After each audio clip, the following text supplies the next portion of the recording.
Good afternoon. I'll call to order this meeting about the Housing Policy and Development Committee. I'm Councilmember Cam Gordon. I'm chair of the committee, and I'm joined today by Council members Goodman, Bender, and Schrader. We're a quorum of the committee, so we can get started. I suspect some committee members will. Here comes Councilmember right now. Will be joining us as we proceed. There's only 3 items on our agenda today. The first is a public hearing on the 2018 Consolidated Plan. Second is a consent item. And the third is a discussion item about the 2018 Affordable Housing Trust Fund request for proposals. Just in case there's anybody here for item number 2, which is the consent item, I think I'll move that first. This is the item approving the extension of the 2015 Affordable Housing Trust Fund award for the Great River Landing Affordable Housing Project. Are there any questions, or does anybody want to pull that? Seeing none, all those in favor, please say aye. Aye. Any opposed, say no. Any abstentions? That carries then.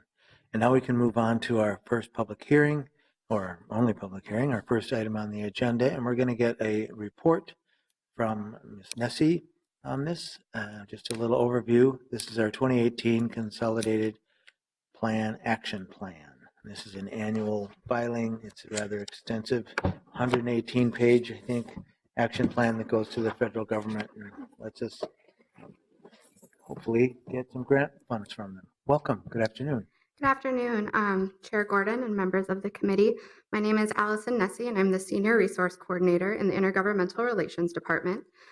We are the department tasked with constructing the consolidated plan, but in partnership with the various departments where our HUD projects and programs live. Today, before you vote on the plan and direct staff to submit it to HUD, we were asked to provide a brief, very brief, high-level overview of the consolidated plan and the 4 entitlement programs which it outlines: the Community Development Block Grants, Emergency Solutions Grants, Housing Opportunities for People with HIV and AIDS, and our Home Investments Partnerships programs. I am, of course, happy to answer any and all questions that come up, but respectfully ask that we save them until the end. So every 5 years, entitlement grantee jurisdictions, which the city of Minneapolis is one of, must submit a 5-year strategic plan to HUD on the jurisdiction's intended use of its entitlement funds. Within the 5-year plan, eligible projects and programs are outlined, and the goals of which are set for the 5-year cycle. Included in the 5-year plan and each program year, we submit an annual action plan, which outlines the intended use of funds specific to the projects and programs outlined in the 5-year strategic plan. The plan before you today is the 2018 plan, which means we are in year 4 of our 5-year consolidated plan cycle. We also submit an annual report to HUD on our previous program year activities and outcomes, which will be coming before this body in August. If you're thinking, we're just into month 5 of 2018, why the 2018 plan now? That is because our program year begins June 1st of every year and ends on May 31st of the following year.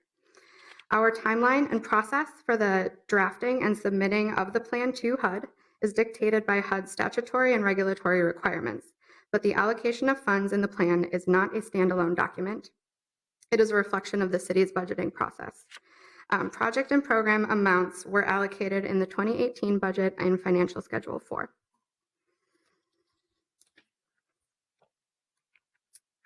So starting with community development block grants.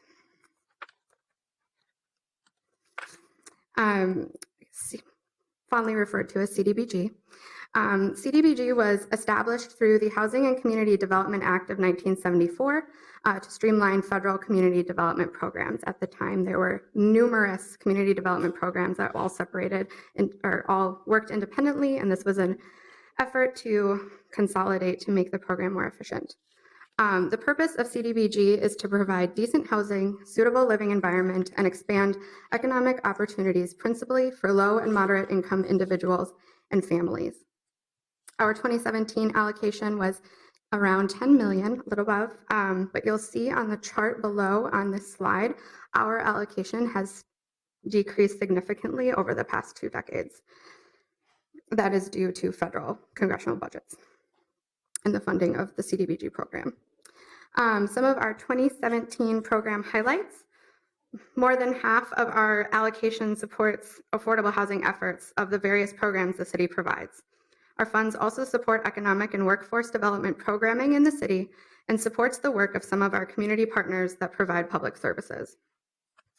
All CDBG programming must meet one of the two national objectives, which are to serve low and moderate income beneficiaries or to address slum and blight within the community. These national objectives must be taken into consideration as programming is being developed. It is also important to note that while CDBG are flexible funds, they are not unrestricted funds. For example, only 20% of the city's allocation can be used for the administration of the CDBG programs that we run within the city, and only 15% of the allocation can support uses classified as public services.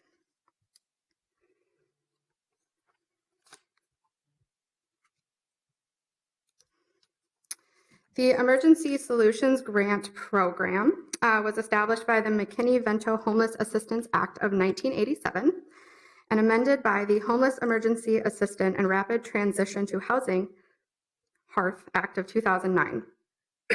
ESG's purpose is to assist individuals and families quickly regain stability in permanent housing after experiencing a housing crisis or homelessness. Our 2017 allocation was around $900,000. And the uses that the city allocates it to are rehabilitation and capital improvements of emergency housing shelters serving homeless families and persons, street outreach services, and rapid rehousing programming by community providers. Some of our 2017 highlights were street outreach services provided by St. Stephen's, capital rehab projects at First Covenant Church, which helped them transition that shelter from seasonal to year-round, and substantial interior and exterior renovations to Salvation Army, Harbor Light, and Avenues for Homeless Youth, and the Rapid Rehousing Program. All projects and programs that are awarded ESG funds must provide a one-to-one match for their award, which is a HUD regulation. ESG awardees have 2 years to spend their awarded funds.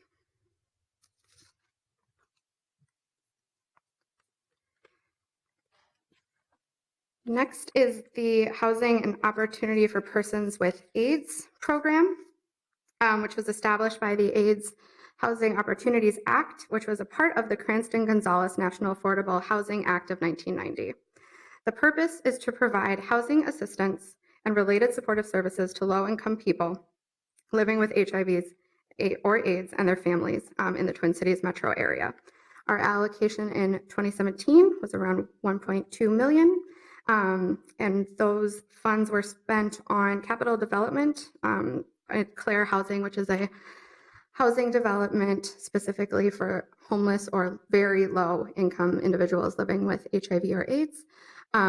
We supported a support service manager at Clare Housing's Marshall Flats, which is a very similar development to Clare Terrace. And then we fund 2 tenant-based rental assistance program, a transitional housing program that is run through the Minnesota AIDS Partnership, and a permanent housing program, which is run through Metro HRA. Just to emphasize, HAPA's main purpose is to support projects and programs for HIV households that are low to very low income.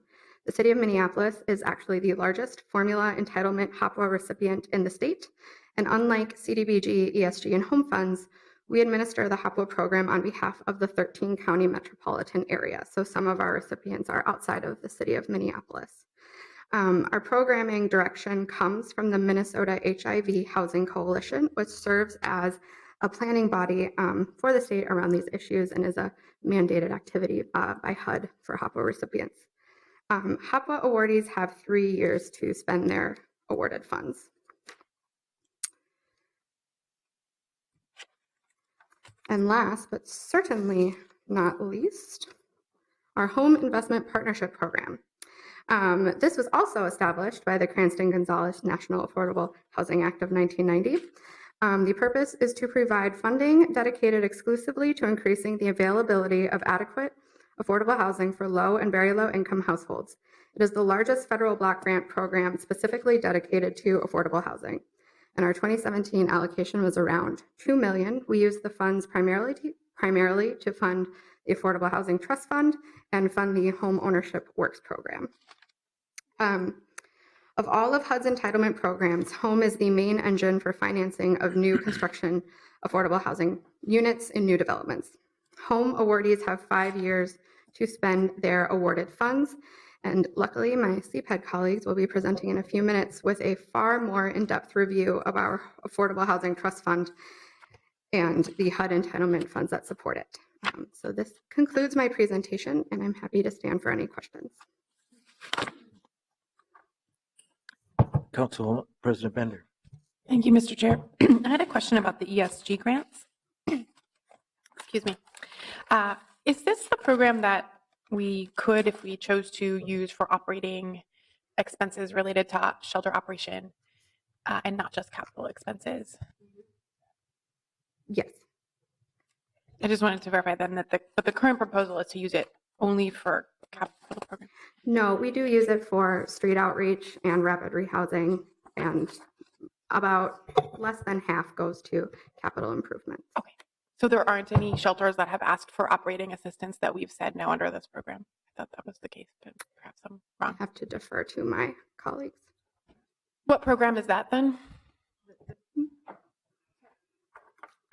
Mr. Chair, Councilmember Goodman. about $400,000 of the $925,000 has been allocated to capital, and last year there was more than $795,000 requests for the $400,000 that we had. So there are capital needs in shelters. A good example would be the temporary to permanent shelter that was established at First Covenant Church. That's a use of ESG. If we did not put $400,000 into capital, there'd be no money available throughout the system for capital at all. We do use a mass majority, more than half, for rapid reentry and street outreach work. So it's a small amount that's dedicated to capital that the advocates would like none, because their attitude is all of it should go into anything other than capital. So I would like to have staff answer the question. I have 2 shelters in my ward. And so I am asking the question in order to understand and respond to questions that I get from the shelters operating in my ward. Yeah, okay, I do. Sure. Thank you. Mr. Chair, Councilmember Bender, members of the committee. So currently, I think that this has been partially answered in that there is about $400,000 that has been set aside from the amount that we get for capital funding. And as Councilmember Goodman pointed out, we were oversubscribed for that funding last year. We have received sort of informal, not formal requests from the Shelter Collaborative to consider using some of that capital funding for to support operations of existing shelter. Not all of it. There was a portion of that was requested to be used for shelter operations. What we've talked about with Hennepin County and with the staff at the Office to End Homelessness is whether we have a good sense, meaning city staff, meaning county staff, Office to End Homelessness staff, whether we have a good sense truly of the capital needs of the shelter system that we have. And so what we're doing is we are, the county has agreed to put up some funding that would fund some analysis of the capital needs of the existing shelter system, so that over the next 6 months, our plan is to do surveying of the existing shelters, as well as do some inspections and do some potentially consultant analysis to see, not just like in any given day, like today, right now, what the capital needs are, but looking forward, like over the next 5-year, 10-year period, what do we see as the big capital needs? And so there's, the shelter system itself is going through some transformation. There are some shelters that are planning to close and reopen. And so I think we don't really feel like we have a really good sense sort of all in one place of the overall capacity and capital physical sort of assessment of the system. So our recommendation at this time is to for the city and county staff to work together to do this assessment, and then have a better sense of over the next 5-10 years what the capital needs are of the shelter system, and then consider it to the extent that there aren't sufficient capital needs for this funding, that then there's a larger discussion that needs to happen. Would those funds be better spent in shelter operations or in additional street outreach or in additional rapid rehousing. And rapid rehousing is a critical tool that Hennepin County uses to help folks that are experiencing homelessness move directly into permanent housing. And so, I don't think that we have a good sense overall whether if the ESG funding is to shift from capital to another use, what that second best or next best use would be. So that's what we hope to get a better handle on over the next 6 months. So maybe I can just ask, this isn't, when we approve this action plan right now, we're not locking ourselves in or trapping us into these particular buckets or categories. And what would we have to do if we decided to change that? If we said, well, street outreach is happening without our help or whatever, that's just an arbitrary decision. Let's move that to some other particular need or program we might learn about in the next 6 months. Do we have to go back and amend this plan and go back and get that approved with HUD, or do we have some flexibility? And maybe if you could just explain what that would take. Sure. Chair Gordon and members of the committee, I'm Matt Bauer from the Intergovernmental Relations Department. And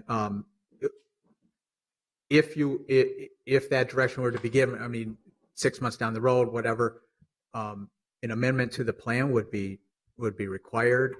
It would again go through a public process such as this. There would be a public hearing. We would get feedback from the community on a proposal such as that. And we would amend the plan accordingly. Alternatively, depending on the timing of the information and timing of the decision making, it could be factored into next year's action plan through the city budgeting process in the fall. So then I just want to follow up. If we wanted to put in more flexibility between now and, say, the council meeting, could we do that somehow and not have it so expressly articulated into outreach and rapid programming, or does that not make any sense? Do you understand the question? Right. So could we amend it between now and Friday? Yes. Okay. You could provide that direction. Yes. All right. Well, I'm not sure what the amendment would necessarily be, but that might be something we might, at least as committee members who are concerned about it, could think about that a little bit here, or else understanding that we can go back and amend it at some time later. I see more comments too. Councilmember Goodman. Well, I'm thrilled to hear about this analysis that's going to happen, because it's going to be a be careful what you wish for thing. The truth of the matter is, most of the shelters, including the shelters in my ward, have lots of deferred maintenance. And in fact, an example would be at the time when they said they had no capital needs, they had elevators that didn't work in their building that's more than 5 stories. And they would rather have the money for operations than to fix the elevator. And so if inspections is actually going out and we're partnering with Hennepin County to take a look at the status of these buildings, we're going to find out that there's massive deferred maintenance. I'm confident of it because I've been in a lot of these shelters, and we might find ourselves in an odd position of needing to put more money into that despite everybody's wish for operating. I understand the environment surrounding operating of shelters is tight, but that's not our job either. We put a good amount of money into rapid rehousing, which is getting people into housing, as well as street outreach. And we've never really had, because I would never call inspections on a shelter. I just don't feel right about that. But I also know that the shelters would put off maintenance as long as they could in order to get the money for operating. So I'm thrilled to hear that we're doing a study. I am fairly confident of what the results of the study would be. And those that would like to advocate to not pay for capital should volunteer, like Councilmember Bender and I, to have shelters in their ward. Because a shelter that has capital problems, including tuck pointing and health, life, safety issues, is not a good neighbor. And we're trying to get to a point where we think these buildings can be good, productive neighbors in neighborhoods. And if they don't have the capital maintenance they require, they're not. So thank you for providing that update. That's new information to me. And I can't barely wait to hear the results of inspections going through these buildings. Councilmember Bender, did you have a follow-up? Thank you, Mr. Chair. I just wanted to comment that I appreciated the detailed explanation and the idea of the study. I'm on the board of Heading Home Hennepin, which I think most people know have been for the last 4 years, now joined by Councilmember Schrader and Mayor Fry. So, I mean, I think we're pretty clear at the city that our shelter system is dramatically under-resourced in every way and completely incapable of handling the multiple looming problems, including increased sort of lack of capacity for family shelter, lack of capacity for women's beds, lack of capacity for youth-specific services, lack of capacity for the health service needs of our aging senior population, both long-term homeless and seniors experiencing homelessness for a short period of time. We have an enormous amount of need within the shelter system to be able to serve the populations, many of whom are making really terrible decisions as a consequence of not having housing, and we see this in every single one of those populations, people who are having to live on the streets or youth who are making decisions about, how to get by when they don't have a place to live. So all of this is an important piece of the puzzle. I'm not suggesting that street outreach or rapid rehousing isn't important. I was simply asking the question about what I constantly hear from the shelter operators who are at the table at Heading Home Hennepin and those who operate in my ward, which is that they are having a really hard time finding money for operating expenses. So something to keep working on with our partners in the private sector, the foundations that fund shelter, the county, ourselves, the state, all of us who are committed to hopefully ending homelessness, long-term homelessness, and making sure that people who are experiencing homelessness for a short period of time have the safe and stable housing that they need. And I'll just note that this is something that I hear about regularly, I think every year almost. Maybe it's getting close to where winter's coming up. I even heard recently where it seems like there's more outreach workers and there's actually not enough operating funds for them to be taken care of or have anywhere to go. So there's questions about that. I think certainly we need outreach, and so it'll be good to get more information, I think, and a better understanding and a more holistic understanding. That could also help us make the case to other entities that we need more help for capital improvements if we indeed find that there's such a dramatic large need, and we can also see that there might be more of a need for operational and maybe alternative ways of thinking of it. So I think that's a discussion that we'll keep having, and we'll see if there's anything we want to necessarily do with the plan between now and the meeting. And I'm not sure if there's, I guess I have a question that's not related to the ESG grants, and it has to do with the amounts we saw in the presentation, the allocation was for 2017, and it looks like we're expecting very similar allocations for 2018, but we're also ready with a plan if the allocations come in a little differently than we're imagining. Maybe you could just Sure, Council Chair. I was planning on getting into that after the hearing, but the numbers reflected on this sheet are the numbers that you approved in December as well. We went with last year's assumptions for planning purposes.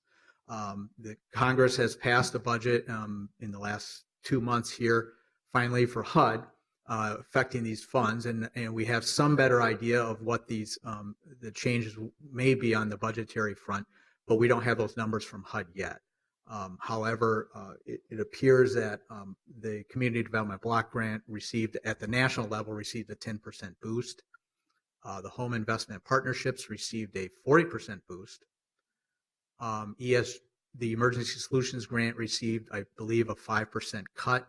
And the Housing Opportunities for Persons with AIDS program, I believe, is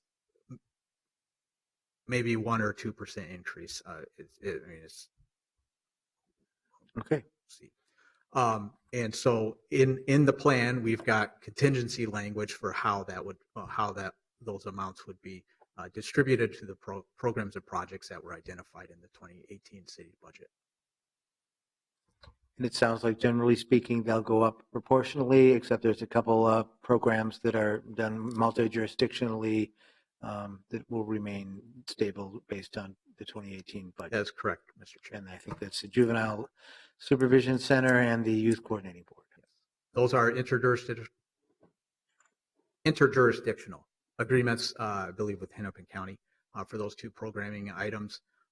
And so those would be held at their existing level, and all of the programs would be proportionally adjusted up or down, as may be the case. Okay, well, thanks for that information, and maybe I will save you the need to get up again after I think what's going to be a very brief public hearing. Correct. So, Mr. Chair, I just introduced the need for the public hearing on the 2018 Consolidated Plan Action Plan, which is describing the use of the how the city will be using these funds over the 2018 program year. We will be submitting this plan. While the public comment period ends on May 11th, we'll incorporate any comments received into that plan. They will be reflected in the plan, and then once we receive our official numbers from HUD, we will proceed at submitting the plan to HUD at that time, but no later than August 16th of this summer. Otherwise, we lose the money completely, which will not be the case, but you need to be aware of that. So, Okay. with that, I would we would host the public hearing and we'll be listening. Thank you. All right, well, thank you very much. In that case, I will open the public hearing then on the 2018 Consolidated Plan. Is there anybody here who wishes to make a comment? Seeing nobody coming forward then. One person? Well, no, this is For the fourplexes? this isn't to specifically have anything to do with fourplexes. That is a big topic, though, throughout the city. This is on our consolidated plan having to do with the federal grants that we're applying for through the plan. All right, seeing nobody come forward, then I'll close the public hearing. Are there any other comments or discussions on this issue? Then I will call for a vote. All those, I'll move to receive and file the comments that we've gotten through our whole comment period. I need to file from today, and approve the action plan and authorize staff to submit our action plan to the U.S. Department of Housing and Urban Development and direct finance staff to apply the proportional program allocations that we discussed, and also to incur any necessary pre-award costs for programming consistent with our plan. All those in favor say aye. Aye. Any opposed say no. Any abstentions? That matter is approved. Then we'll move on to our third and final item, which is a presentation about our 2018 Affordable Housing Trust Fund. Oh, Councilmember Goodman. Mr. Chair, perhaps you or Councilmember Strader could help this young woman understand where she can make her comment about the fourplex issue so that she's not sitting here wondering what's going on. Could you address how she could make her comment through the comprehensive plan process? Because she came down here and she is probably not here for any of these items. You could direct her to where she should go. There's probably lots of ways to do that. You can go online and do your go to the Minneapolis 2040, I think is just what they call the website. And that's because I think what you're talking about probably is the comprehensive plan that we now have a draft before us and we're taking comment on until July 22nd. And so you can do that online. You can also email them in. And I don't know what the exact email address is. Also, if you have a council member, I think communicating with the council member would be great. Or you could have a little side conversation with our Director of Community Planning and Economic Development. Thank you very much. And he'll take them right now from you. All right. Appreciate that. Thank you, Councilmember Goodman. Okay, let's move on to item number 3 then. And this is a presentation generally about the Affordable Housing Trust Fund, but also to look at changes to our RFP and our program policies and procedures that we'll be hopefully approving today. Correct. And welcome, Ms. Goldberg. Good afternoon, Mr. Chair and members of the committee. I'm Carrie Goldberg, and I'm really pleased to stand before you today and provide an overview of one of the city's most important and successful programs to assist in the production of multifamily affordable housing rental units. The Affordable Housing Trust Fund was first developed in 2003, actually under the leadership of Councilmember Goodman, to assist in the financing, production, preservation, and stabilization of affordable and mixed income rental housing projects. It consolidated several individual programs to create a more effective use of funds to close financing gaps on multifamily rental projects with 10 units or more. The minimum qualifier is 20% of the project's total units must be affordable to households at or below 50% AMI in non-concentrated areas, or 60% or below AMI in concentrated areas. The awards are structured as deferred loans, typically at 1% interest, and are required to be affordable for 30 years. The Affordable Housing Trust Fund complies with and implements a number of city policies. These policies are outlined on the slide, and I'm not going to go into any great detail over them at this time. However, I will note the policies are incorporated into the RFP document as requirements that either need to be met or they are incented in the scoring component of the program. The maximum award a project can receive is $25,000 per affordable unit, or 15% of the total development costs, whichever is lower. There are a number of factors taken into consideration when recommending a project for an award. One is scoring. This is a factor used to evaluate the degree to which a project meets the city's goals, policies, and priorities that are established in the trust fund. Another factor is the amount of secured funding a project has and the time frame a project will close. In addition, the significance of funding gaps, which also might impact timing, is also considered. From 2003, when the program was first created, through the end of 2017, the trust fund has helped produce over 9,000 units, of which 5,500 units were affordable to families at or below 50% AMI. This next slide shows the number of projects that have been completed or are under construction or have been approved through the Affordable Housing Trust Fund. Now I'm going to highlight just a few of the special initiatives that are in the Affordable Housing Trust Fund. First is the Senior Housing Initiative. This allows for 30% of the total Affordable Housing Trust Fund budget to be set aside and awarded to projects that meet the goal of a minimum of 35 senior housing units in each ward by 2025. The wards that have already met this goal are 2, 3, 6, 8, and 9. And we highlight those in the document each year and look forward to receiving proposals in the remaining wards that need to achieve that goal. The next is the Large Family Housing Initiative, which incents projects to incorporate 3-bedroom units to accommodate families at 30% AMI. This is an increasing population that has challenges finding affordable housing. These projects actually qualify for an award of up to $50,000 a unit for each 3-bedroom unit created at 30% AMI. And then last is the contingency pool. This was a one-time set aside for funds from 2017 that allows for up to an additional $15,000 a unit be awarded to projects that will close in 2018. However, most projects have needed additional funding in the range of about $5,000 to $10,000, and we anticipate that this helped us close an additional 5 projects this year. A few policies in the trust fund I want to just highlight quickly. First is cost containment.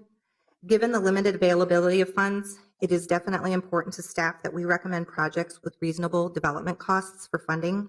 We do this in 2 ways: by granting points to the most cost-efficient projects and by comparing costs through the use of a cost predictive model that we have, in which we're able to run analysis on all projects. Green communities is a policy that requires projects to include green and sustainable elements to maximize energy efficiencies and healthy living environments. The Small and Underutilized Business Enterprise Program, also known as SUBP, is city policy that requires projects receiving subsidies over $100,000 meet goals established based on their project scope that maximize contracting opportunities for minority and women-owned businesses. Tenant protections is an area that we have worked to increase awareness and guidance on both last year and this year. New this year, there's an attachment in the RFP that provides guidance on how projects can screen people in versus screening people out. And our policies have been updated to require affirmative fair housing marketing plans, longer affordability periods. As I mentioned, we require 30 years. Tenants with Section 8 must be accepted, and we require housing on advertising link. In addition, the city follows federal and city guidelines regarding relocation when that applies. Concentrated and non-concentrated areas are defined by census data, and we update those annually. Federal funding allocations, including CDBG and HOME, which you've been introduced to in the prior presentation, are issued by the federal government based on this data in combination with other criteria. Minority and poverty concentrated areas emphasize preservation, rehabilitation, and stabilization, while non-concentrated areas emphasize new construction. These distinctions are important and, in fact, have been identified as a best practice that we consider our duty to affirmatively fair housing. This next slide is a map that shows these areas. The blue areas show the minority concentrated areas, and the gold outline shows the poverty concentrated areas, and then you can see where those two areas overlap.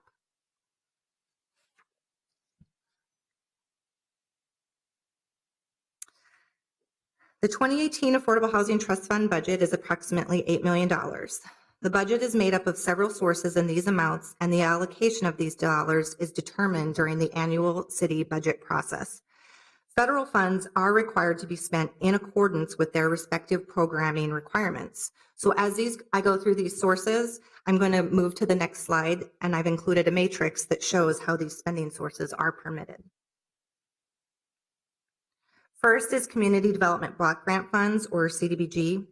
These federal funds are generally not allowed to be used for new construction. So these funds are typically awarded to rehabilitation, preservation, or stabilization projects. Next are home investment funds, and these federal funds are generally not allowed in concentrated areas. So these funds are typically focused on projects for new construction in non-concentrated areas.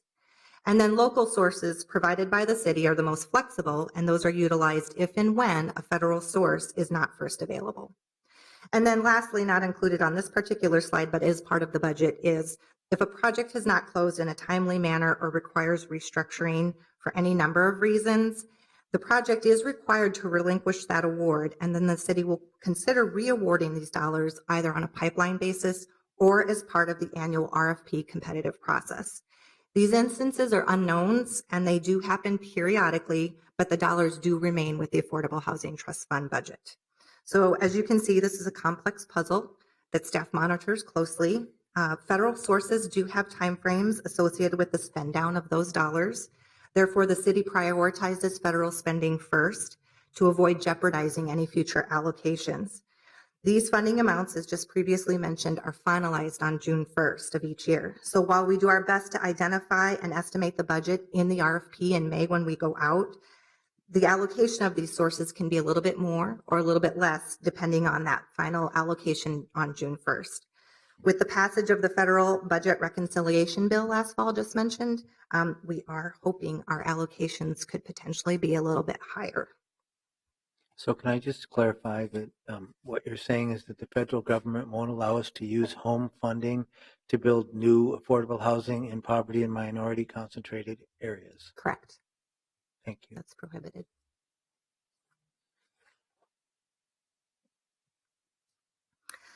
This slide shows the Affordable Housing Trust Fund budget history. CDBG and home and local sources that I won't, identify each amount over the past years. We could track those back to 2011. However, I will note that historically, local sources make up approximately 41% of the trust fund budget, and the local funding consists of three sources: TIF, development funds, and general funds. Councilmember Bender has a question. Thank you, Mr. Chair. What portion of the funding comes from the county for any of these kind of buckets that you're talking about? We don't receive any funding from the county for the Affordable Housing Trust Fund. Okay, thank you. That's zero.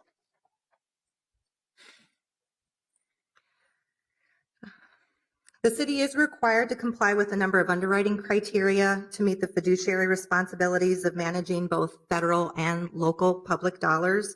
Again, I won't go into great detail unless you have questions, but I will note that criteria is in attachment 9 of the RFP that you have, as well as in the criteria in the RFP document itself.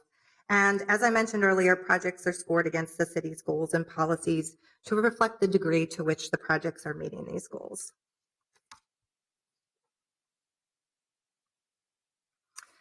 This is the last slide before I conclude. The trust fund RFP is issued on an annual basis. The RFP is issued in May. Proposals are due in early July. The underwriting, scoring, and evaluation occurs through September with staff recommendations made to this committee in October and then awards made by City Council in November.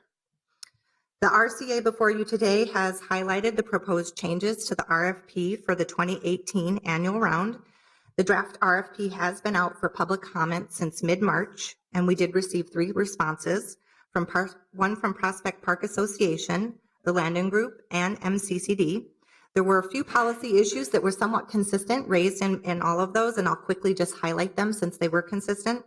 The first was in regards to the maximum award.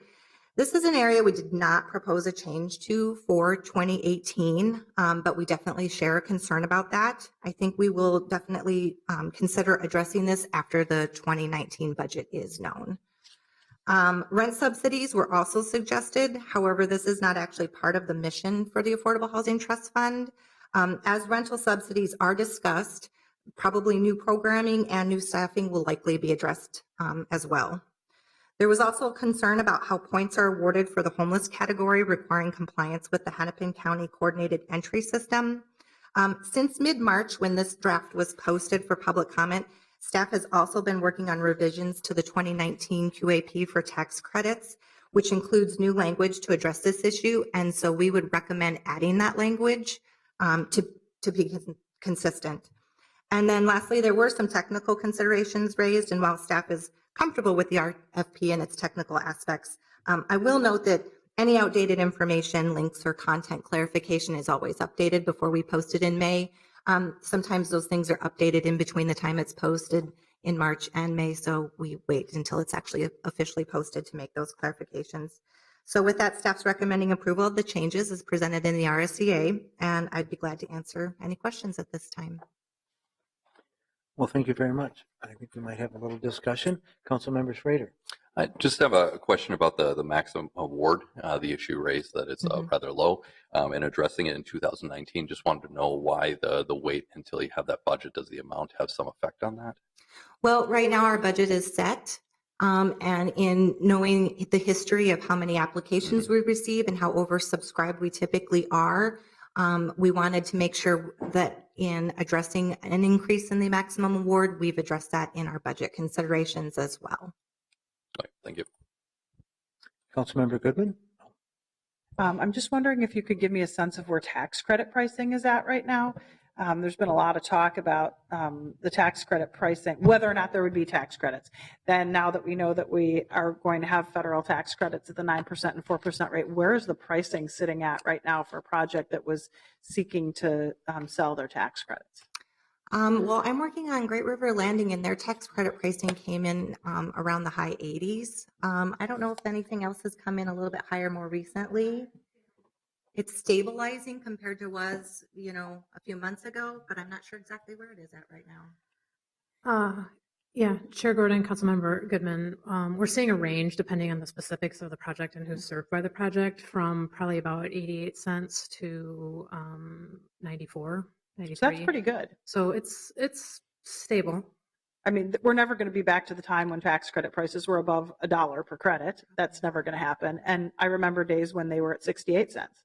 So, I mean, this is actually part of the argument for why the cap needs to be lifted is because tax credit pricing is so bad. But tax credit pricing is lower than the heyday, but it's still not so bad.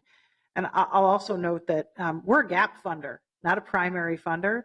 And when the county and other cities and other players in the region and the state and the feds don't do their part, we can't make up the difference.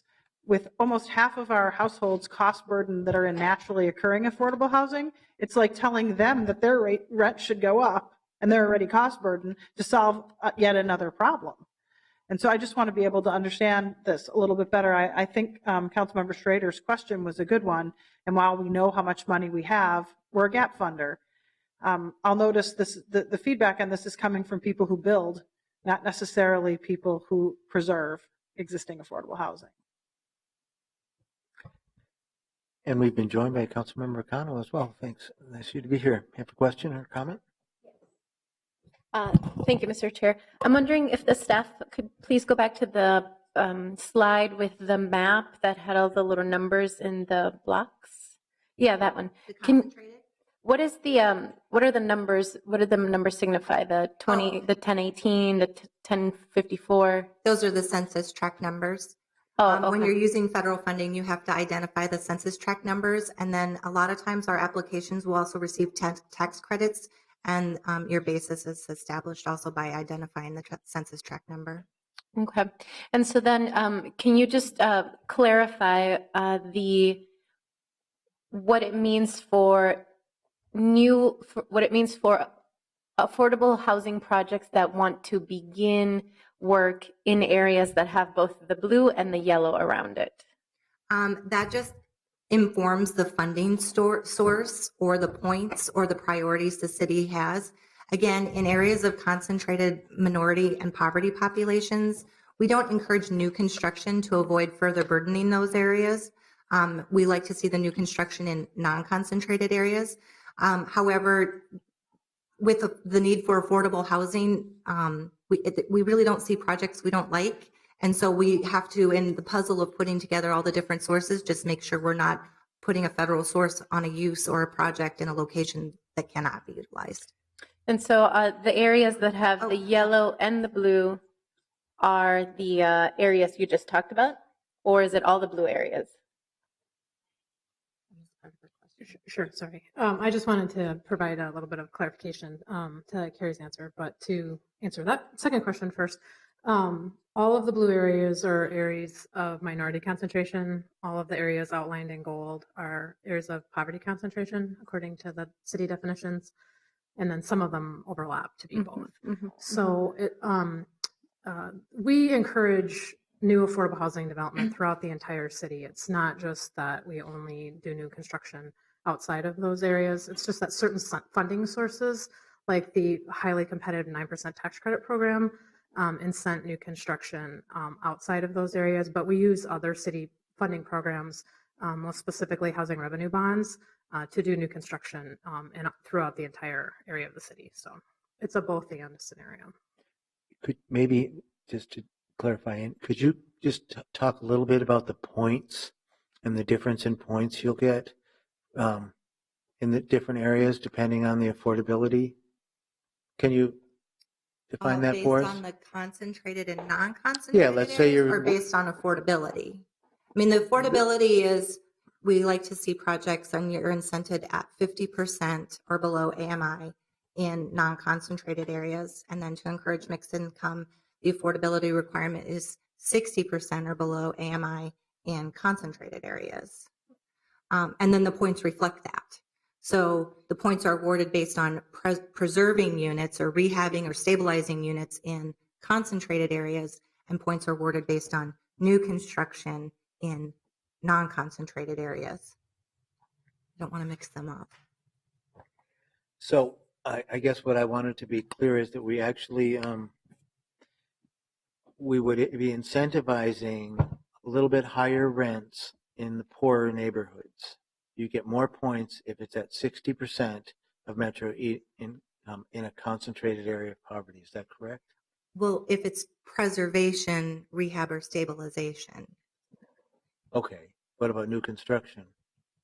New construction is incented in non-concentrated areas. So you don't get But any, it's not discouraged, as an engineer, it's not discouraged anywhere in the city. It's just the points that are awarded for policy. right. To be consistent with trying to advance mobility in concentrated areas, which is why it has the 60%. Am I saying that right? Yes, and the way, if you wanted to look at the RFP on page 19, it's really the economic integration area that I think that the council is asking questions about right now, how the pointing works. And that's where there's kind of the differentiation between the concentrated areas and the non-concentrated areas, the 50% AMI and the 60% AMI. It's immaterial whether it's a new construction program project or a preservation rehab project in those areas. It just shows kind of an inverse relationship to the extent that what we're trying to incent is in areas of concentrated poverty, we're trying to make it possible to integrate, start integrating market rate developments into those areas where the market is not functioning on its own right now. So we're trying to help allow for higher income integration in those areas, and then vice versa in the concentrated areas. We're trying to incent the increased availability at a higher density of affordability in those areas. And I think that that's a point that I wanted to just be able to highlight right now, because we're hitting this Yeah. pivot point when now I think people are getting concerned about, are we having unintentional consequences of creating displacement and actually gentrifying or people because of this strategy. And so I think we're all, hopefully all or many of us, are nervous about it, and we're trying to reevaluate, well, is this really the right approach? And why wouldn't you get a whole bunch of points if you were going to have 30% affordable in a concentrated area as well, or whatever? So I know that Councilmember Cano probably wasn't done, and I kind of interrupted with trying to put an edge on this. Did you have another question you wanted to, or point you wanted to make? Yeah. So if I'm understanding this properly, I do not agree with it. Because then what's happening is we're actually removing affordable housing options from the people that need it the most and trying to replace it with housing options that are more expensive and that are going to bring folks into a neighborhood that is very vulnerable to displacement. So I feel a little frustrated right now because we have an affordable housing project that has been trying to get established on the corner of Lake and Bloomington. With the city's denial of affordable housing support for it, the project can't move forward. And this is an area of the city where Latino families are being displaced. They're being kicked out of their apartments. They're being pushed out through a lot of different mechanisms. And so I'm like not feeling comfortable with this proposal right now. I am not sure that it meets the needs of the residents that I represent. And I would wonder about the needs of the residents in other areas that are also highlighted on this map. So at its current present form, I would not be able to support this. So I would need to either figure out how to work on some of these things kind of offline and then talk to some other folks to make sure that we're all on the same page. Or if the council is going to move forward with this, then I would just need to clarify that direction is in fact in the direction of displacement and not helping the folks in the areas that express the most need for affordable housing.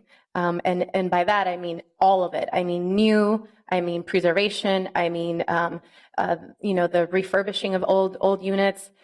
So I'm just trying to really dig deeper and figure out if indeed that's what's happening or if there is something else going on here. I think that might be, so I think if we were going to make a change, you're right to call out page 19. I think it's under E, economic integration, up to 10 points. That's somewhere where committee members or council members could look for possibly changing it. Did you want to respond to that? I know Councilmember Goodman also wants to make a comment. Why don't you go ahead, Councilmember? Can I just Okay, yes. please respond to Councilmember Cano's comments? Councilmember Cano, there is no area of the city that the city doesn't support the development or preservation of affordable housing. That we have different funding programs that are available to support new construction throughout the city. It is true that in the highly competitive 9% tax credit program, that it might be more difficult for a new construction project to compete in the scoring for 9% tax credits in those areas, but it's not true that there's no city resources available for new construction in those areas. So I just wanted to make that as a point of clarification.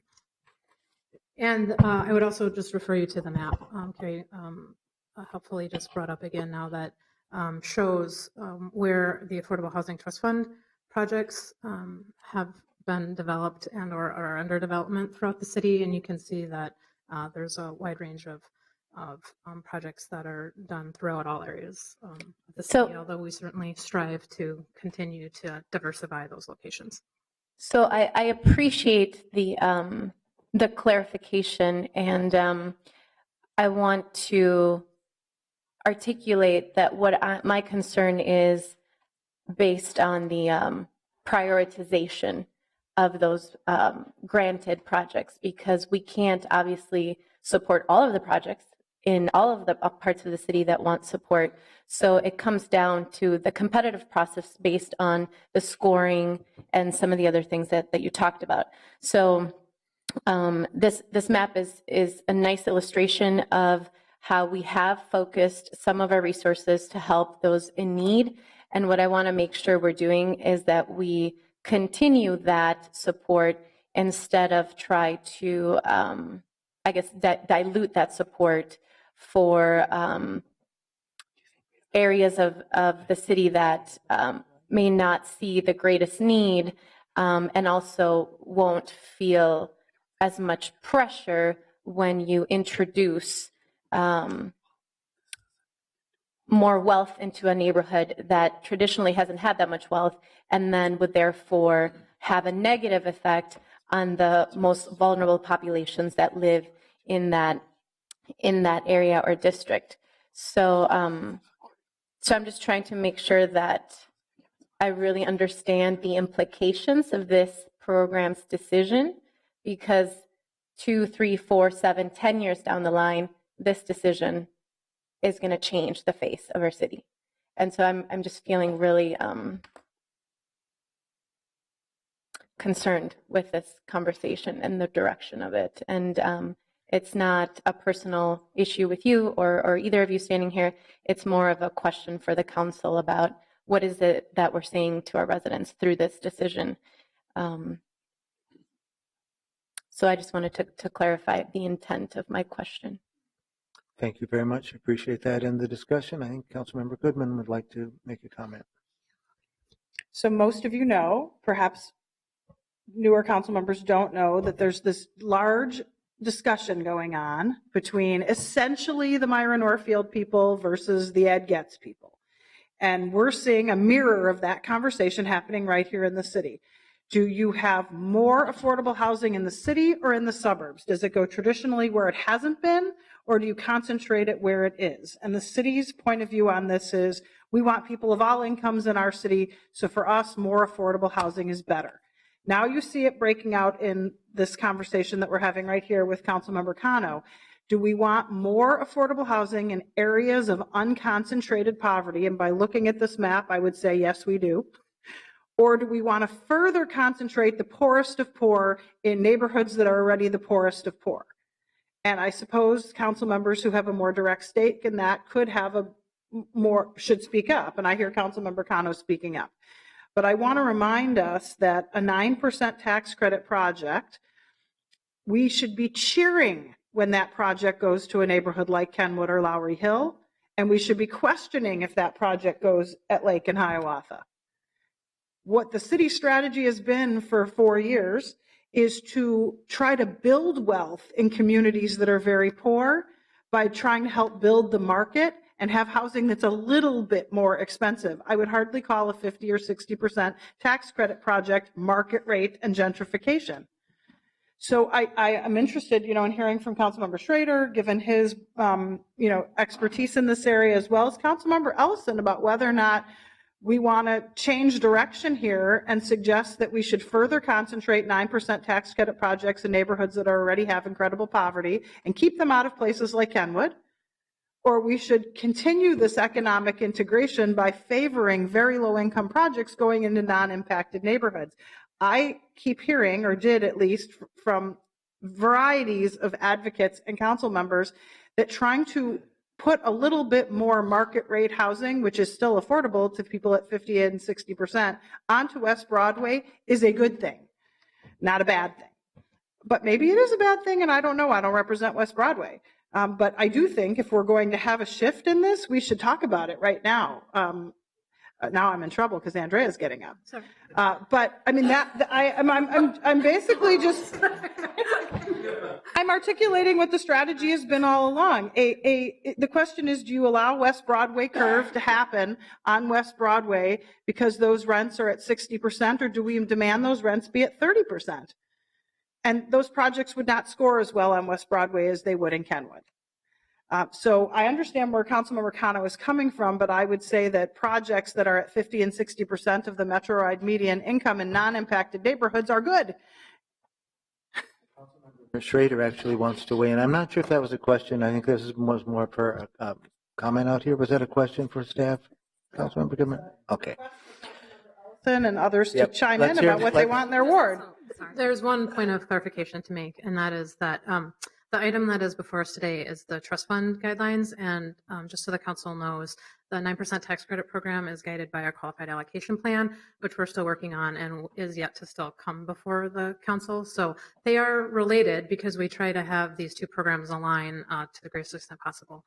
But there is another program opportunity. But we want to know right now, before we finalize our QAP, if we're saying that we want 9% tax credit projects to not go into places like Lowry Hill and Kenwood or not.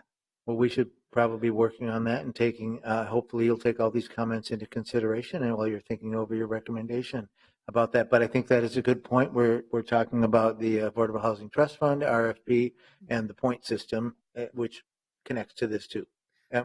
And Mr. Chair, if I may, another point of clarification, since there's been a lot of reference to 50 and 60% of the area median income, I think it's really important to point out that the map that is before you with all of the dots of the Affordable Housing Trust Fund supported projects, yes, they're required to have, most of them are, the vast majority have income and rent restrictions at 50% of area median income.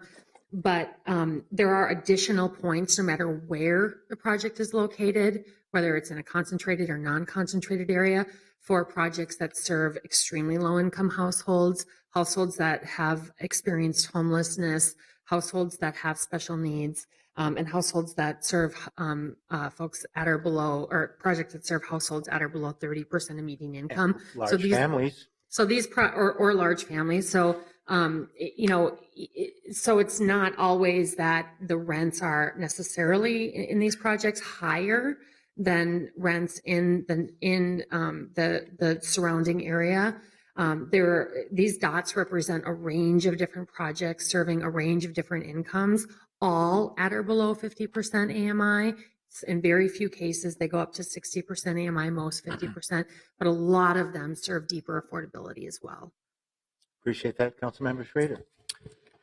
Well, on this, I think it's an important point to just be thinking that this is just one tool that we have. For me, this is about housing choice. This is not should we have houses, built houses, affordable housing here or there. We need to have affordable housing in every single part of the city available to all. But that said, is this the best tool for that? You know, when you're putting together affordable housing deals, this is just one part of it. As Councilmember Goodman pointed out, we're gap financiers. So what's the rest of the picture? And how are we getting to the rest to meet the needs everywhere? How are we meeting the need that Councilmember Cano pointed out, that we need to make sure that those projects are funded for the very real need there, as well as making affordable housing in Councilmember Goodman and my own ward accessible to others. Councilmember Elson. Thank you, Mr. Chair. I believe Great River Landing is in my ward, and while it's not on West Broadway, it does have 9% credits. And so I'm all for, I think that we need to be stabilizing folks, stabilizing families, right? Most folks in my ward are at 50% median income or lower, right? And so I think that there are other ways in which we can approach, different wealth building strategies. But if the question is whether or not we should be building the kinds of housing that people can afford, even in areas like Ward 5, that is all blue and yellow on these maps. I think yes, and I think that that for the most part that has been happening as I see projects coming down the pike. And while 4 months in, I might not have the wherewithal to completely rewrite, how we distribute affordable housing trust fund dollars. To answer your question, Councilmember Goodman, I do think that we should be building and continue to support affordable housing, especially in places like North Minneapolis. So, yeah. Councilmember Bender. Thank you, Mr. Chair. I thought I'd just chime in. I'm also new to this committee. Councilmember Goodman and Kano served on it last term. I think Councilmember Gordon, you have in the past. This is my first time on the committee, so I'm taking some time to just learn from staff about the different funding sources and how the tax credits work and how our criteria have been used over time and the results. I do think it's hard to paint with a broad brush, like how scoring criteria translates into real world projects. So, for example, I know Councilmember Warsami, I would never try to speak for him, but he has a lot of units in his ward as a percentage of the total housing units that are currently public housing or held affordable. And I think his interest is in part in looking at ways to support market rate housing that's of lower cost for people who are no longer eligible for different housing units that have criteria where people, if they're kind of, if their situation changes and their income goes up, there aren't a lot of lower cost market rate units in the same community and people are having to leave, for example. That's like a very nuanced anecdotal story that I think I've heard Councilmember Warsami share from his particular ward. Councilmember Gooden and I share, the border of wards where currently, there's not much left of my ward in any of the concentrated areas of poverty or racially diverse census tracts. That's changed even in the last 4 years. So I would caution us to leave out neighborhoods where the market has changed really quickly and are no longer in the map of concentrated areas of poverty. But for example, the Whittier neighborhood has 90% of its population that is renter.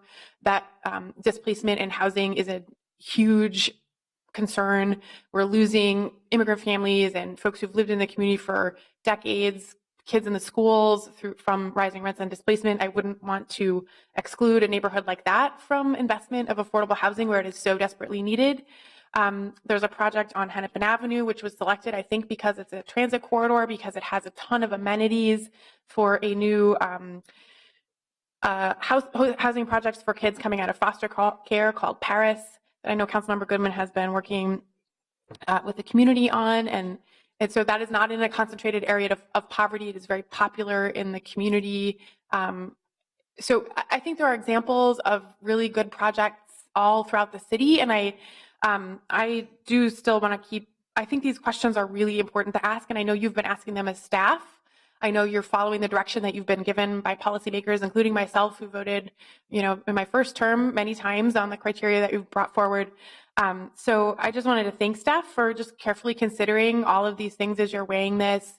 I want to learn more again about how our policy, our values and our policy directives translate into something like scoring criteria, which I think, again, is like a little bit hard to do.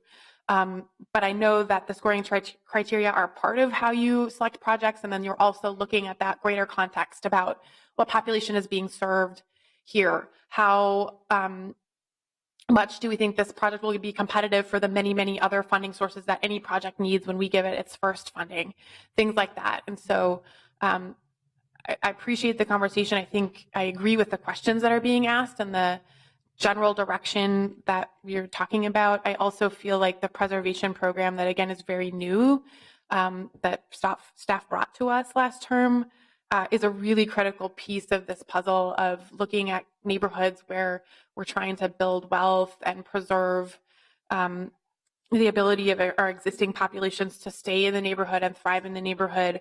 And so, I continue to be really supportive of making sure our NOAA preservation program is working and that we're linking that to other ways of helping people build wealth in their community. So that's my 2 cents. Thank you very much. Councilmember Reich. So by prodding of the chair, I'm going to chime in too. Thank you. Just to have a nice balanced conversation. It's been a good conversation. I would just say one thing observationally, having worked on the scoring criteria, some of the mechanics of how we get the output based on the policy objectives that we have, that it's been a long iterative process. It's not been just sort of one document that's popped out. There's been adjustments to it over the years, and I think those adjustments will continue. What I'm seeing is that there are now broader policy conversations that are happening that are newer, more pressing, and more pervasive, that are going to be part of the conversation. And so my thought is that it's worked. We've been making adjustments with current parameters of policy direction. And if those change, I would just hope we could continue with that back and forth between broader policy objectives, realities on the ground, both how things get financed and where the marketplace is, and the tools that we bring to the table to get the effect and the outcomes that we want. So I believe in that process, and I would never want to shortchange that or short circuit that. And then just for conversation, I guess I'm old school liberal. I like the integrationist notions of the past, and I hope that that still has validity, but it doesn't have to be exclusive. And I guess my last point is we just need to produce more. And we need more partnership coming to the table. The fact that we say, oh, where's the county on this? They have an HRA. Where are they on? Where are they? Where are our partners from the state when they want to support one area but not another area, other areas? And so we just need to do more. I think that's kind of the bottom line. And we need the tools to do it, both internally, but I would also suggest externally. But clearly now we have, colleagues who really are striving to get this sort of opportunity in their wards universally. So you've really got strong policy direction in that sense. And I think that's a real positive development from our side of the equation here. Councilmember Ellison. Thank you, Mr. Chair. I also just wanted to say regarding this criteria and the idea that it is preventing viable projects from getting done. I know I've been in office for a short amount of time, but that hasn't been my experience. I have several projects in the ward that are getting Affordable Housing Trust Fund dollars, and then a project also in Glenwood, which is sort of like notoriously, folks talk about it gentrifying, that just decided that it was going to go from being 50% affordable to 100% affordable at 3 different tiers. And so I haven't, maybe it's just the lack of experience, but I haven't seen our scoring criteria holding up, affordable units getting built in Ward 5. So, yeah. Councilmember Connell. I think we need 2 things. I think we need to find a way to clearly articulate the current council's policy direction on whether or not projects that fall outside of the other zones, not this map, but the map that had the highlighted zones of areas where they're rich in culture and low on money, whether or not those projects in those areas would not be prioritized over projects in places like Councilmember Goodman said, Kenwood and Lowry, I believe. So I don't think we have consensus on that. I don't think we have clarity on that. I think we're dancing around the issue, and we're trying to find ways to make people feel comfortable with a very gray conversation. And I'm very concerned about the impact that this is going to have on communities of color and low-income communities in future years to come. I don't take this conversation lightly. And as Council President Bender has said, we've kicked this idea around for the last maybe 2 years or so internally in City Hall and on the council. But it's a different time for Minneapolis right now. And I think we owe it to ourselves as the current council members holding these election certificates and seats to really figure out what the implications for this work is, meaning this work that's being presented to us right now and the future work that that the staff mentioned is coming down the pipeline. So I feel like we need to find a way to kind of codify that policymaker consensus, or at least majority, if you're just counting 7 votes, to decide whether or not there is a prioritized sense of how these metrics will play out when you do have to decide between projects that are well and ready to move forward in different parts of the area when we don't have enough resources. Naturally, if there is, a scenario where we have enough money for everyone and there's only, for example, 4 projects and 2 of them happen to be in Lowry and 2 of them happen to be in North Minneapolis and they can all move forward, awesome. But I'm concerned about the time when we have to make those, decisions based on these bright lines about, are the Latino families in South Minneapolis who can barely afford, to pay their bills, are they going to see housing options and choices for them in the neighborhoods that they currently are choosing based on affordability, culture, welcomingness, language, things that are the positive things that bind these, so-called low-income neighborhoods that apparently are scaring some people. So I think we need to figure out a way to really clearly capture that direction and articulate it somehow, because I'm not feeling comfortable with the lack of sort of clarity that I'm hearing on this front, and sort of dancing around the issue of like, oh, it's good, or no, it's bad, or oh, it's good, no, it's bad. So I just would not, as a policymaker, I can't stand fully behind what we're discussing today in the form that it's being discussed. And then secondly, I have more of like a technical question, I guess, or a process question.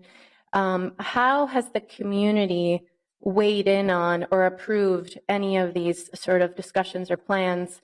Because I think it's easy for us to sit up here and debate social theories about how to end poverty through housing, which in fact I don't think is possible. I think we're trying to address issues of poverty through a non-poverty lens. We should really be talking about how do we create more jobs? How do we make sure we end job discrimination so folks in these areas can have access to the resources they need to be able to afford one day a home in the neighborhoods that we're discussing. So I want to hear how communities who are really impacted by these choices that we're trying to make today have been engaged in providing guidance and direction and approval for these conversations and these processes that we're bringing before the council today. That's a question for staff. Yeah, that's more of a process. Do you want to weigh in on how community plugs into all of this? Chair Gordon, Councilmember Cano, I think that as a department, we try to do community engagement in a wide variety of ways, and that we are there's a wide variety of forums and committees and councils and task forces that exist in the community. I think that we're working to do better at engaging the community in new and different ways going forward. Certainly these documents are open for public comment at any time prior to their issuance, and that I really I share your concerns with the importance of being able to develop affordable housing throughout this entire city. I think that it is, again, an important point of clarification that I'd like to emphasize that we spent a lot of time talking about one of the particular scoring criteria pieces today, but that this program and the scoring criteria is designed to try to address a wide variety of different city goals and policies, and where the project is located is one part of its scoring criteria, but if it's proximity to transit is another thing, or it's a service of homeless households is another thing, and there's a wide variety of different bells you can ring, for lack of a better way of saying that, to score your projects, and then scoring in and of itself is only one part of the selection factor. So on average, this map again is designed to demonstrate what really the ultimate outcome of where we've gotten to has gotten us, which is, I hope, demonstrating a locational choice for residents throughout the city, and a lot of development, both inside and outside the areas of concentrated poverty that we've talked about today. Just one final thought. I don't mean to drag this on forever. I appreciate that, and I just want to let you know that, my residents, especially the ones that don't have the privilege to speak English or don't have the privilege to only have one job, would say every decision matters, and every single bit matters, because that's eventually how we structure a society and how we build the programs. And I've seen how those little details make a huge difference in City Hall when we make decisions. I guess lastly, I would just say that I would, do we have some kind of commission that looks at these housing policies and procedures that can weigh in? I'm thinking of if we had a commission full of folks like Neeraj and, Jessica Lyman Lopez, and folks who have actually studied this. Folks, oh my gosh, I'm sorry, I did not mean to come off like that. Folks, you have clearly studied this. I'm sorry, but I have not studied this. I am here being presented with this information, and I'm responding to it based on my residents' needs and expressions around the lack of affordable housing options in the places where they currently want to live. And so there is a lot of robust conversations by researchers and scholars and community development think tanks that are looking at these very same questions that I think we would benefit as policymakers in better representing these decisions in our communities if we were in partnership with I guess a body or a group that would also have to kind of review and vet these ideas in the same ways that our bicycle transportation plans get vetted and reviewed by the Bicycle Commission, in the same ways that we have the environmental sustainability group who also looks at the things we're doing with clean energy. I just feel like we need more eyes on this conversation because I don't want this to get away from us in a way where low-income folks and communities of color are going to be regretting what happened here today and in the next year or two as we vote on some of these decisions. So I'm just expressing the need for another tool to help us make the proper decisions when these kinds of conversations come up.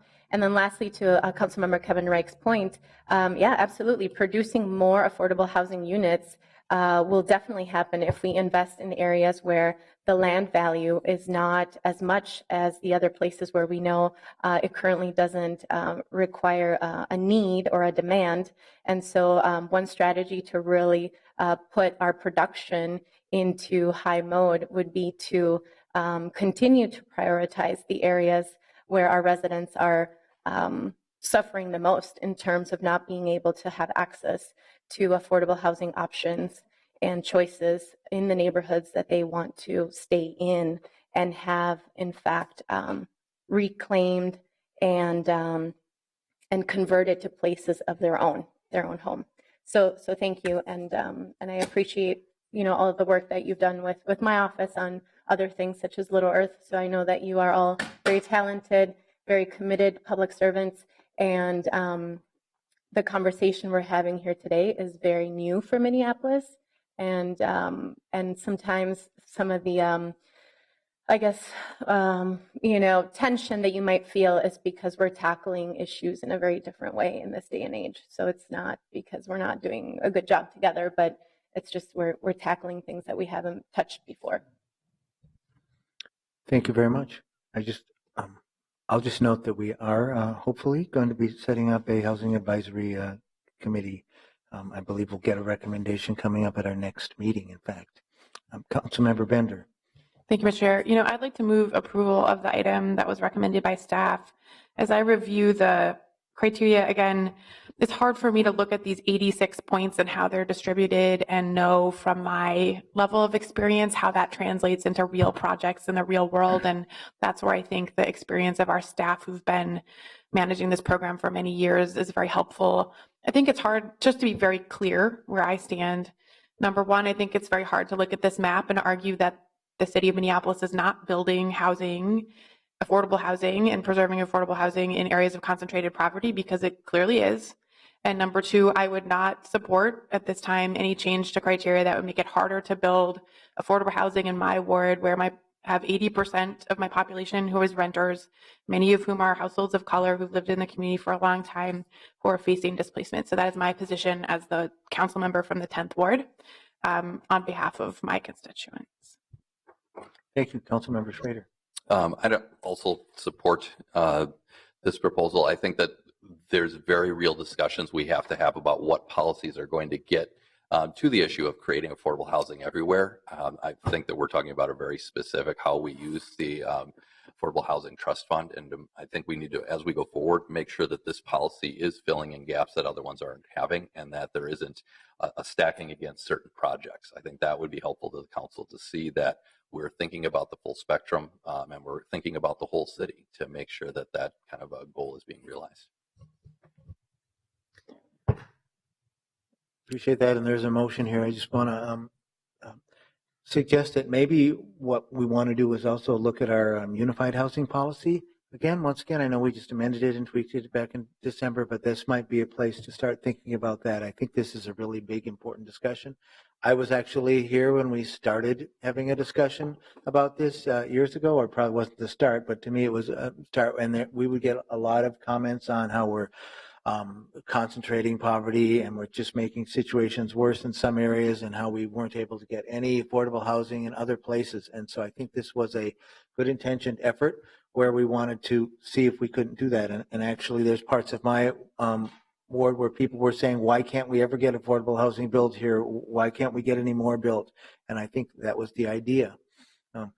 Which says to me also, though, we didn't have any points that had anything to do with economic integration for a long time.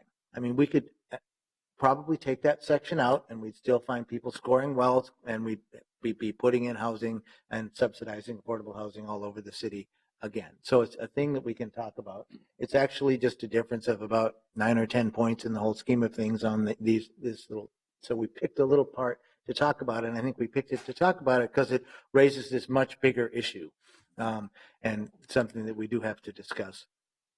I'm willing to approve this as it is. I guess I'm open to other ideas and suggestions. I suspect we won't have any amendments necessarily coming up before the council meeting, but there's an area that people could look at and think about if they wanted to. We could also take one half of it out where we are no longer giving any extra incentive points for the more expensive, if this makes any sense, housing in concentrated areas. If that's not what we're concerned about, although I know there's a policy rationale that's the basis of that as well. But this has been actually a great discussion. I appreciate that everybody participated and stayed for the whole thing. And you might just have to come back, Councilmember Cano, more often. You added a lot to the meeting. I appreciate that. So on the motion then, seeing no other questions or comments, all those in favor of the motion to approve the Affordable Housing Trust Fund request for proposals, program policies, and procedures made by Council President Bender, say aye. Aye. Any opposed? Any abstentions? That motion carries then. Thank you. And that's the last item on our agenda. So this meeting is adjourned.